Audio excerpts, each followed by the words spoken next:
Sino mag-aakala na effective pala tong hack na to para nga sa basketball game sa Carnival?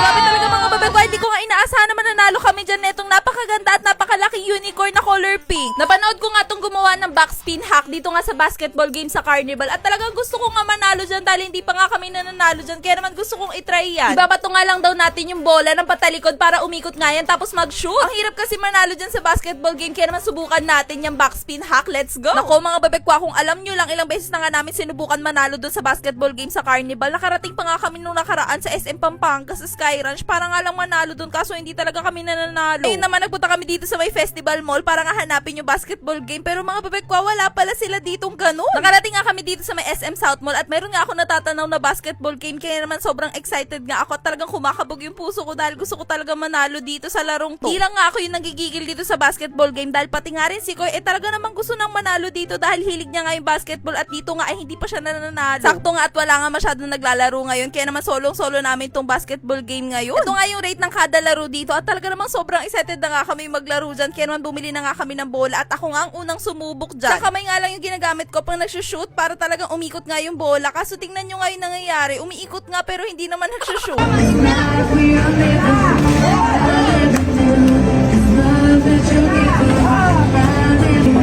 Asa mo, Bi? Ay, narinig nyo naman na lakasan ko nga daw. Ito talaga, nilakasan ko na ng bonggang-bongga. At tingnan nyo nga, mutik nga lang mag-shoot pero tumama lang doon sa mismong ring. Siyempre, tumabi na nga ako dyan at pinagbigyan ko na nga yung totoong basketball player dyan. Si Koy naman nga yung susunod na susubok dito at talaga namang sabi ko sa kanya pag hindi siya nanalo dyan ay pepektusan ko siya. May pananakot na palang nangyayari.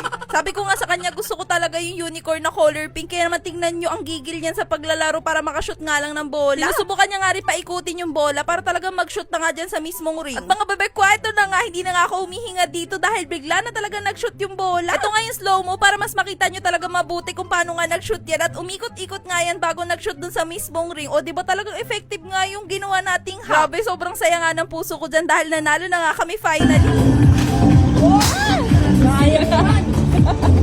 Wala akong pumapasok eh.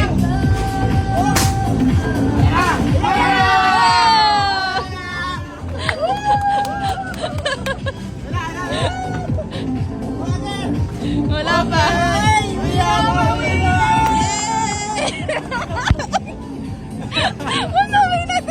O, diba? Sobrang saya talaga namin dyan. At sa akin pa nga binato ni ko yung unicorn dahil para nga daw sa akin dyan. Pero binalik ko nga sa kanya dahil siya naman yung nagpakahirap para makuha yan. At binalibag-balibag pa nga nilang lahat kasama yung mga staff. O, diba? Sobrang saya talaga na itong larong to at talaga nag-enjoy nga kami ni Koy dito.